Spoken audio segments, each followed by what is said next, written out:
Thank you for staying with us. And the conversation is about the Nigerian nation, the state of this nation, and what we have seen in recent months and recent weeks, and just a few days ago, in fact, yesterday, a summation of heavy politicking and imposition being taken by politicians, by politically exposed persons, aligning and realigning, coming together for a particular cause of their message, saving Nigeria from the current grasp, of the All Progressives Congress led by Mr. President Bola Ahmed Tinubu. And Nigerians are wondering, what do you mean, the grasp and saving Nigeria, especially when many of them were from the fold? Exactly. And Nigerians have even slammed many of them to say, just because you are not just in office for less than 2 years or 2 years or thereabout, you're already singing another song. Nasir El-Rufai, the coalition move that has been bandied around, he has been at the forefront. Atiku Abubakar was formerly of the APC. Ogbeni Rauf Aregbesola was a governor of the APC, a minister of the APC, of the federal government under the APC. I mean, many of them, Babacho Lawa was SGF, at some point in the same APC, and all of a sudden you people have Rotimi Amici was a minister of the APC, and all of a sudden the government is bad, the APC is now full of demonic people, and you can't recognize, according to El-Rufai, the same APC that he was part of. So they have been talking coalition P2B, Atiku Abubakar. Yesterday they came out with the party that they adopted, they tinkered with the idea of the ADA before, or Democratic Alliance, but that is yet to be registered. So they have pitched their tent with the, I think, African Democratic Congress, if I'm correct, ADC, and they have adopted yesterday at an event that was earlier disrupted by the cancellation of a booking at a particular hotel,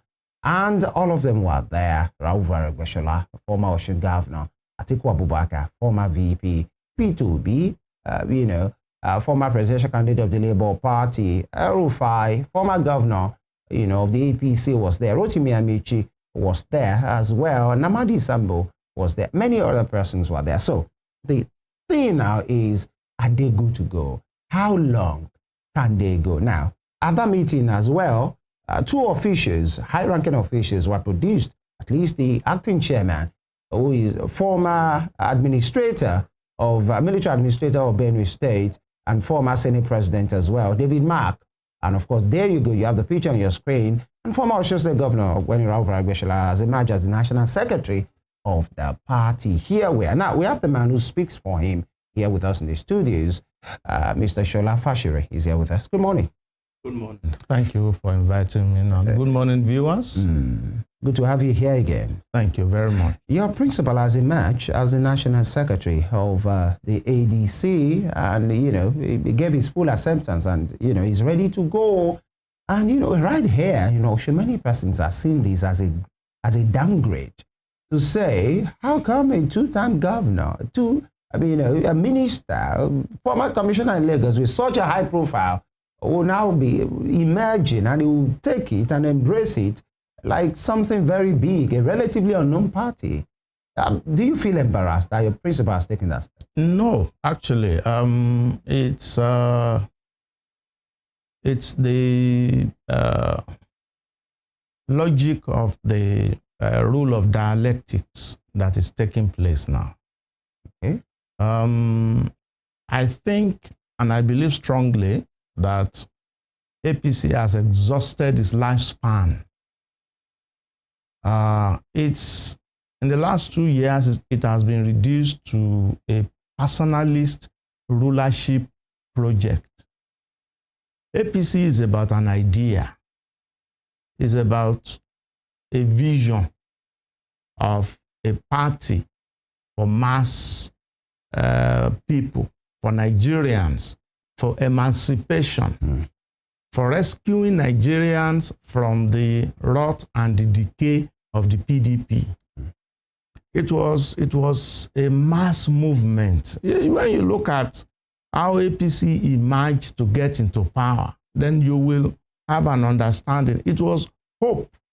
It was a hope that was lost. It was a hope that had died.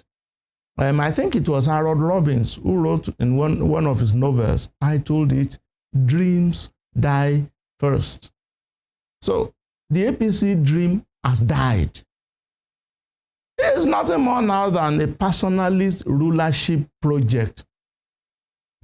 Don't look at the people decamping to APC. It's a facade. The APC has been hollowed out.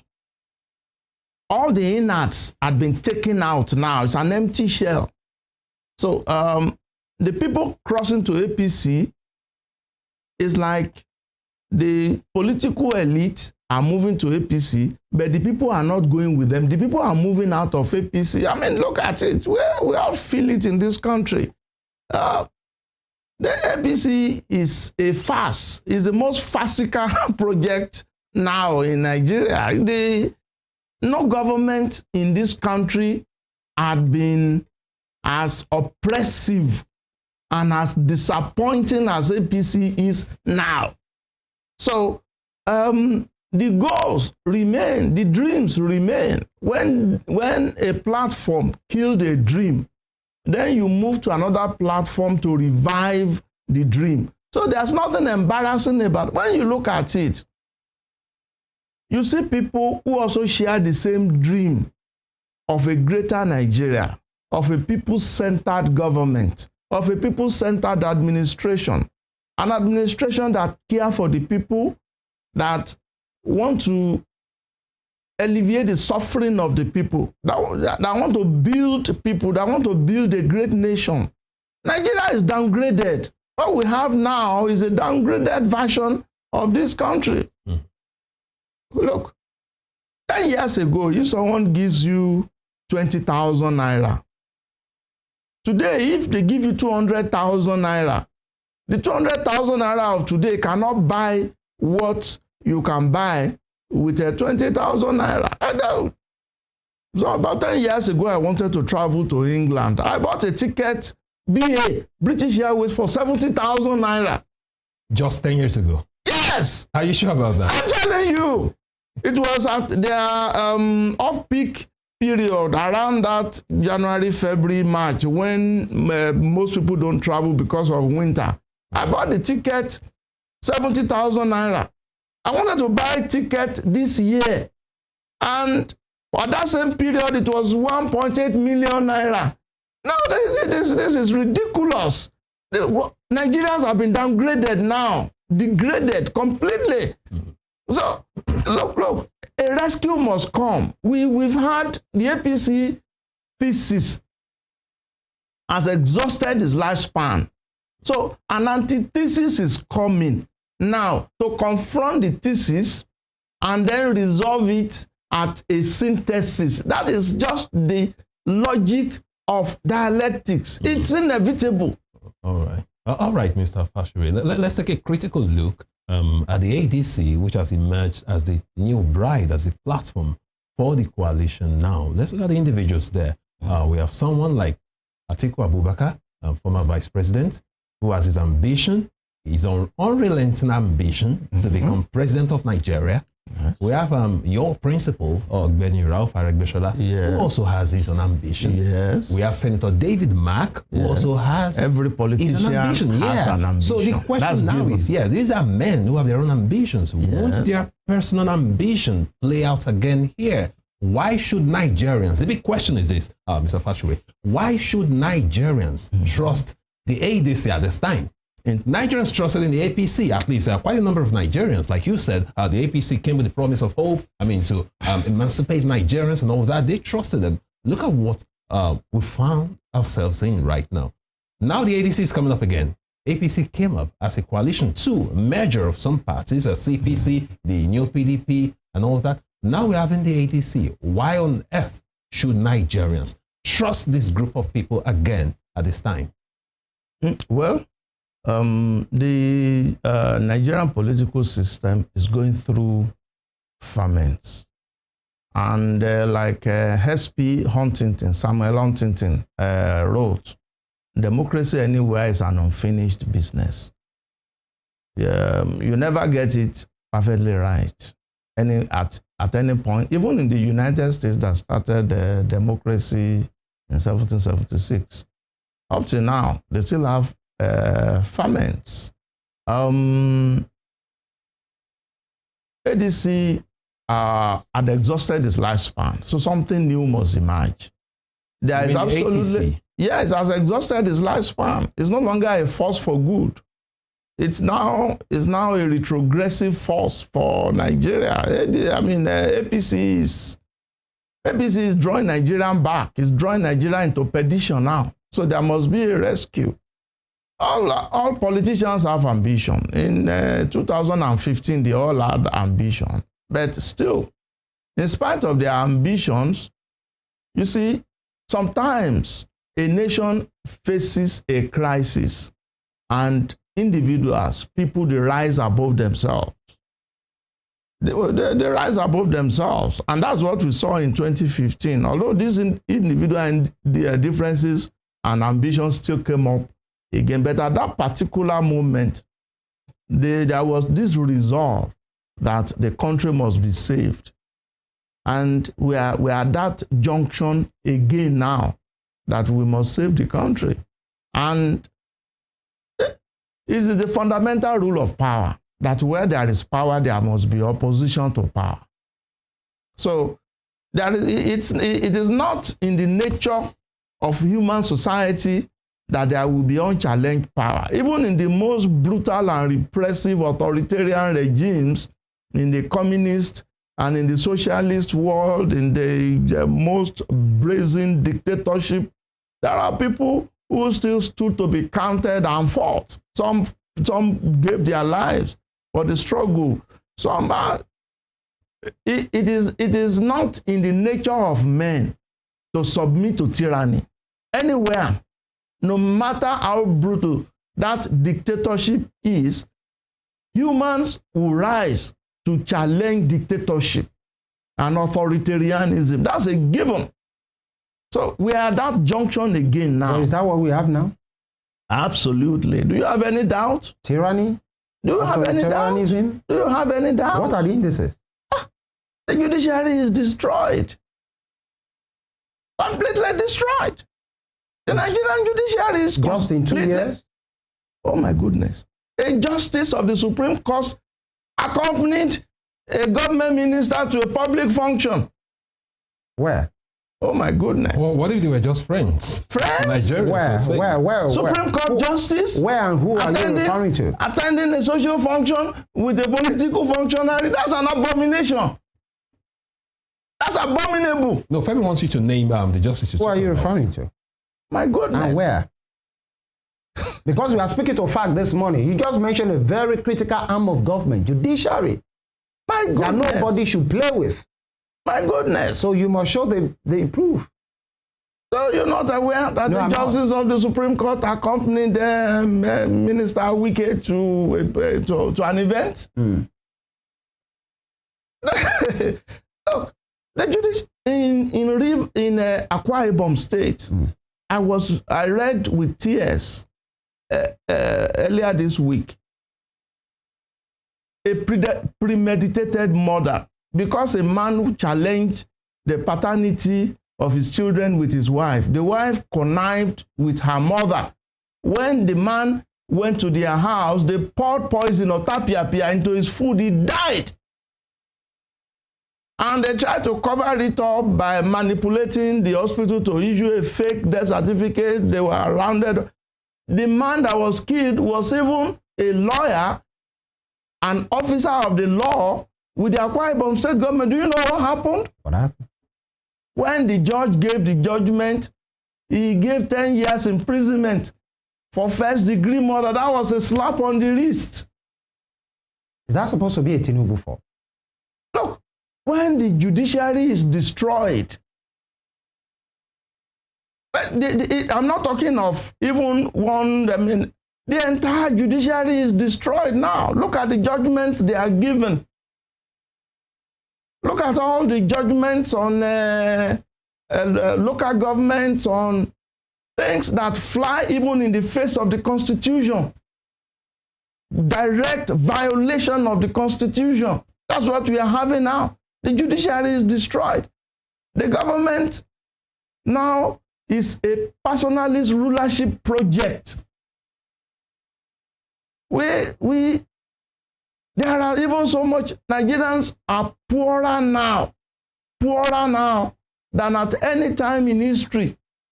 The government is richer now than at any time in history. So why, what could be responsible for the incongruity between Nigerians and the government? All right, Mr. Fasure. I've taken a look at the ADC once again. Now we have a new party for the coalition with the ADC, with so many, notable Nigerians there. Peter Obi is there, Atiku is there. Peter Obi is in talks with them. We understand Peter Obi actually submitted his proposal for a single-term presidency. What should we expect from the ADC? If we have someone like Atiku, who wants to be Nigeria's president, running for presidency in 2027, some Nigerians might say that will limit the chances of the ADC, because we have a southerner there. Bad as it may be, but as bad as it may look, even Nigerians, southerners, who are not in support of Mr. Tinubu might still cast their votes in his favor if a northerner should oppose him in 2027. So what are the options the ADC would present to Nigeria at this point? One, the issue of the party's presidential candidates is even still far. It's no longer far. 2027 is just around the corner. It's still far. Politically speaking. When the party is being formed, the most critical thing is for the consolidation of that party.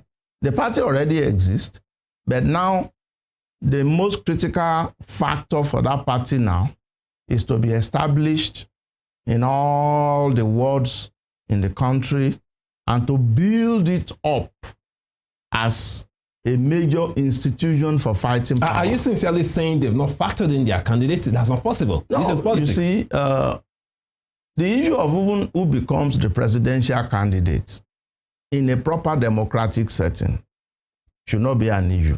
If it's Atiku who will be the presidential candidate, I'm not opposed to him. If it's my principal, Ogbeni Rauf Aregbesola, that's the presidential candidate, I'm fine. Is the secretary already? Is the secretary already? No, it's an interim secretary. Yeah. So that means the party is still going to have a convention where the proper officers will now be put in place. Now, what we should actually be looking at, rather than where the president comes from, what are the antecedents of these candidates? Right. What are they putting forward? What's their capability to deliver? What are the challenges facing the country? These are far more important because in our political system, we have this monarchy ingrained into our psyche. We have monarchy ingrained in our psyche, and we bring the logic of monarchy to operate democracy. We talk about entitlement. There's no entitlement in democracy. The only people who have entitlement are the voters. That's the logic. But most of the time, we do permutation. We say it's north, it's south, it's this. Yoruba candidate. And we must not give our dinner to the cats. As I say in Yoruba, it is our chance.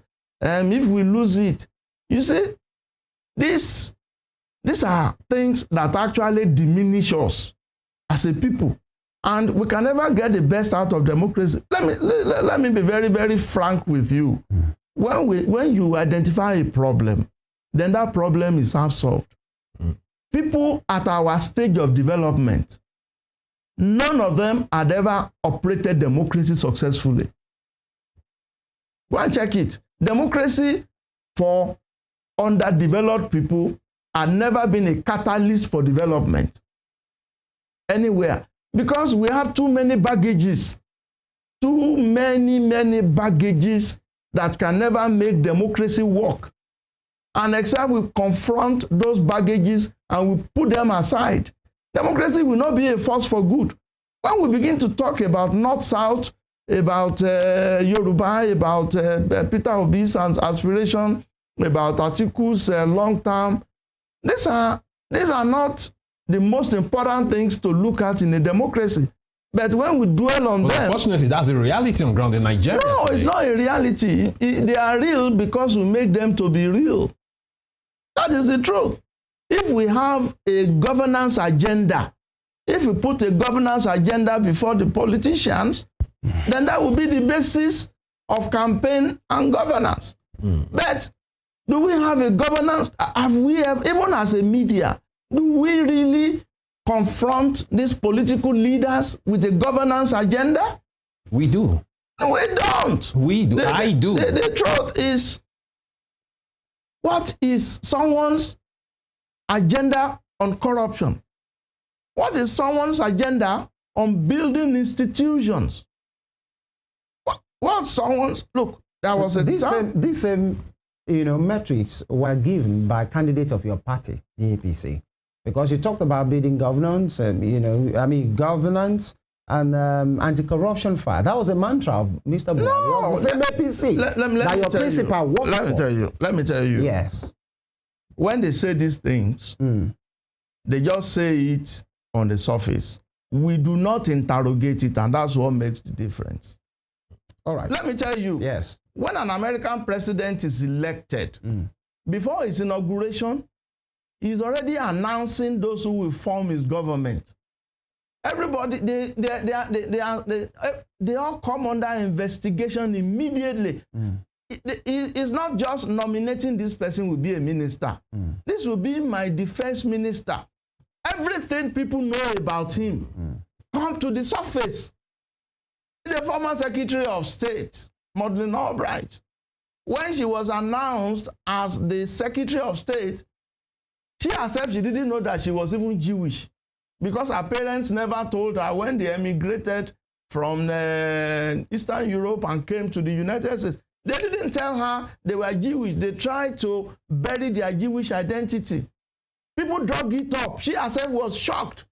So how does that affect American foreign policy? If a Jew is the foreign minister, how would she relate with the Middle East? These are issues, critical issues. Do we interrogate that? I think we are talking about it and we're interrogating it. But then the Nigerian politician is a very special breed of politician that they are escapist in nature. But then we will always do that. So you are part of the realm as well. So if you are throwing the blame on this realm, no, I'm not throwing blame. You are a leading part of that realm. I'm not throwing but then blame. We have always been doing that. Many of these things were promised. But you said something. Let's go back a bit. You said the APC is hollow right now. The heart has been hollowed out. The entire innards had been taken out. You said currently Nigeria is downgraded, and then APC has exhausted its lifespan. That's absolutely correct. So when did you discover that? Is it just in 2 years? No. Allow me to answer. Now, your principal, 2019 to 2023, was part of the APC. It was governor 2010 to 2018. And so part of the same APC. At what point did APC lost it? Is it only under Tinubu? That's how everybody has just discovered, especially people that were even nominated. At least one of them, El-Rufai, he was presented himself at the National Assembly. And all of these persons, there are people outside the fold. All of a sudden, they found their voice. Tinubu is not doing well. APC is a shadow of itself. You said APC is hollow right now. All of this you find out in 2 years. How come? Okay, thank you. Just 2 years out of Thank you. Let me explain it this way. Please. If someone had a cancer, the cancer begins small. Then it begins small. Actually, a cancer is a single cell that's that had replicates uncontrollably. Breakdown of law and order. There is a way a cell is supposed to be. Then a single cell broke out of that format. Then it begins to spread. The extent affects the next cell and then affects the next one. Then it gets to a stage when they say it metastasized. Metastasized means it just suddenly, boom, spread to several places. For instance, someone had a prostate cancer, and then it gets to a stage when it's already got to the spine. They say it's already at that point metastasized. Now, there is a point when something bad spread so rapidly at an exponential rate. I mean, in a squad or tripled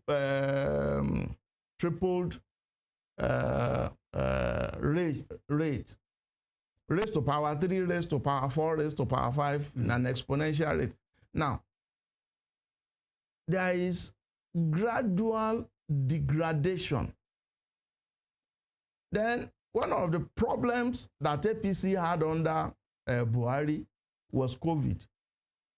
COVID really affected the governance, not only in Nigeria, but all over the world. Right. Now, the other governments in the world, a lot of them, because they had a long history, they had prepared for something like that, a tragedy of that proportion. Biological warfare, nuclear warfare, they already have exigencies, financial, food, security, protection, rules, drugs, and things. But Nigeria had no such. So it affected us badly and it drew the country back. Now, APC did not rise very well to that occasion at that time because we had no correlates with which to affect it. But after Buhari left, Nigeria was recovering. By the time Buhari left, Nigeria was recovering nicely. But when Tinubu came, then he just put it on a permanent reverse. So there was metastasization with Tinubu's government. I mean, at an exponential rate, they just exploded. In 2 years. In 2 years. By analogy, what it means is IPC has always been cancerous, according to you, from the start. But only the degradation has been a bit slow, little. Well, in the last 2 years now, according to you, it has boomeranged and Nigeria is on a bad pilot. Now, the thing is, are we not saying the intention, the motive of putting together APC in the first place has been a bad one? No, you see. You use the cancer analogy. I told you. Nigerians might agree with you. I told you earlier when I started, I said dreams die first. Was there ever a dream? Yes, there was a dream. The basis propaganda, for putting, no. Propaganda is different from dreams. The people who started APC, look at when you look at Nigeria progressively, let's say from under the military, then Nigeria was actually slowed down, even at some point regressing. But when Obasanjo came, Obasanjo is comme ci comme ça. He did some good things. He also did some terribly bad things. But what he did terribly bad was not as pronounced as the good things he did in government. Then after Obasanjo, Yar'Adua tried to stabilize the government. But because of his health challenges, and he didn't have the time, he left. So Jonathan came. Under Jonathan, the country went into reverse rapidly too. Do you have metrics to prove that? Nigerians believe that Absolutely. the country actually did well economically under Jonathan compared to Buhari, who came after. Let me tell you. Nigeria had economic boom under Jonathan, it appears, because Jonathan enjoyed a surge in oil price at the time. He enjoyed a surge in oil price. Shortly after, or not, just before Jonathan left, Nigerian oil price crashed. And the first 1 year of Buhari, oil price dropped to as low as $20 per barrel. So, in fact, because Nigerians oil, the light crude, equivalent of the British Brent. Is the highest grade in crude oil. That's why it was at 20. Some other crudes went as low as 10, 12 dollars. All right, Mr. Fasure, we are running out of time. Let's take a critical look at ADC again at this point. One of the reasons why the coalition were actually being careful in choosing a platform was the fact that they might have litigations if they should choose existing political parties like the ADC. That was actually the idea.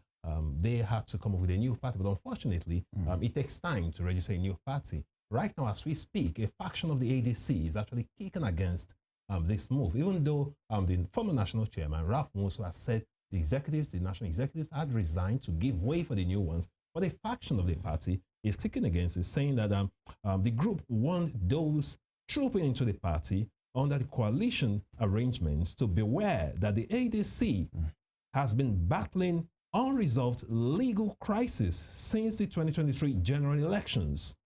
These matters remain in court and unresolved. Any coalition attempt built on such shaky legal ground is irresponsible and potentially self-destructive, the faction stated. So what do you say about this? If we have a faction in this new political bride, the ADC, that is kicking against this coalition, don't you think there might be some litigation? There might be legal challenges going forward? There is no faction. There is only one person, one disgruntled person who is trying to throw spanner in the Yes, but he claimed the grassroots were not carried along in the process. That cannot be true, and it's not true. You see, what is coming is bigger than one person. Well, the other members of the party, they realize that they've had a windfall. And his tantrums is not in any way going to affect the party. You see, the coalition that is coming is big. It's bigger than one individual. And the party unanimously, the leadership of the party agreed to what's coming. Even the chairman, Nwosu. Yes, he led the leadership. How about the people? How about the people? Was that the claim? See, leadership provides leadership for the followers. Leadership provides. You see, party is a democratic system. The most important thing is, if you do well, people accept you. If you don't do well, people reject you. It's as simple as ADC, APC. Oh, sorry, ABC. You see, if you don't do well, people go away. So the taste of the pudding is in the eating. If ADC turns out, if they arrange and organize themselves very well, we're out of time. Yes, but you cannot also rule out APC infiltrating ADC to foment trouble because it's also part of the game. They did that in Labour. They did that in PDP. Right. The agenda is also to engulf and devour. All right. The opposition party. Mr. Fasure. So don't rule that one out. Yeah, we have to go, and we must thank you. But there are many persons who have described these persons, Amici, Atiku, your principal, Aregbesola, El-Rufai, all of them as disgruntled elements. Now, if they have the support of the people, time shall tell. And if actually they were able to ruffle any further on Asiwaju Bola Ahmed Tinubu. Let me wait to see. Let me tell you something. 5 seconds. Okay. We are totally out of time. Okay, let me tell you something. The most important thing is, why is the PDP, why is the APC so worried? Are they worried? If they are not, we have this conversation some other time. If these people are so worthless as they want us to believe, then why are they so worried? All right. Nigerians will be the judge of that. Thank you. Media advisor to the now interim national secretary of the ADC, Ogbeni Rauf Aregbesola, talking about Mr. Sola Fasure. Thank you for joining us. Thank you. All right. And Nigerians, as many persons have said, this is another called coalition rally movement in people's faces, and Nigerians are telling themselves, shine your eye, the way they say it. Femi Ojo is my name. We'll see you tomorrow. Yeah, join us again tomorrow for a fresh edition of Morning Spring on Western Spring Television. Emeka Daniel is my name. Do have a wonderful day. Good morning.